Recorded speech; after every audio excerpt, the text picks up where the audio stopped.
جھک جائیں گے اور اپنا کمایا ہوا مال لوگوں کو دیں گے. بعض ذرا کچھ لمبی بھی ہوگی مگر آپ دیکھیں کہ پھر انسان ہو کیسا جاتا.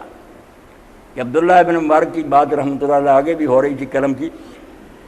اللہ نے اس شخص کو ایسا بنایا کہ بڑے بڑے علماء جو تھے وہ کوشش کرتے تھے کہ ہم عبداللہ بن مبارک کی طرح کچھ دن گزاریں, نہیں گزار سکتے.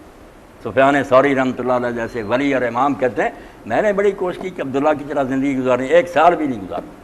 سال کو 4 حصوں میں تقسیم کر دیا تھا. اس طرح کا شاید ہی کوئی عالم اسلام میں عالم نظر آئے. 3 مہینے تجارت کرتے تھے, حلال رزق کماتے, 3 مہینے گھر پر بیٹھ جاتے, دور و نزدیک سے پھر طالب علم آتے, یہ انہیں دین پڑھاتے اور اپنے پاس سے خرچ لیتے.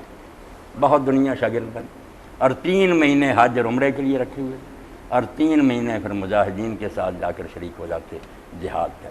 کتاب الجہاد الگ لکھی, کتاب الزہد لکھی. تو عبداللہ ابن مبارک رحمۃ اللہ علیہ کا پڑوسی مسلم نہیں تھا, غیر مسلم تھا. اسلام جو بنا دیتا, یہ کیوں ان بیوقوفوں کی سمجھ نہیں آتا کہ نسخہ ڈھونڈتے پھرتے, پتہ کرو نسخہ ہے کس کے پاس. اور شافی تو اللہ اور اس نے جو طبیب بھیجا تو محمد رسول اللہ صلی اللہ علیہ وسلم.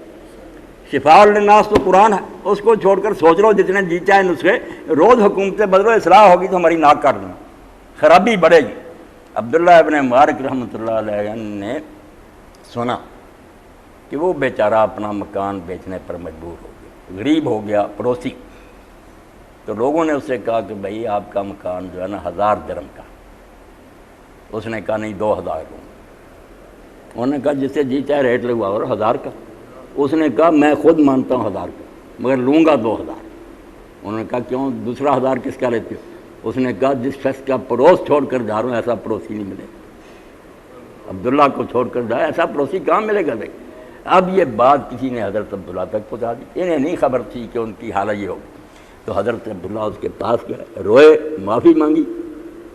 کافر تھا, 2000 وظیفہ مہینہ مقرر کر دیا اور کہا میں یار اس بات پر اللہ سے شرمندہ ہوں اور تجھ سے بھی معافی مانگتا ہوں کہ میں آج تک تیری خبر نہ لے سکا. اگر اس عالم میں تو مکان بیچ کر چلا جاتا میں کل اپنے رسول کو منہ کیا دکھاتا.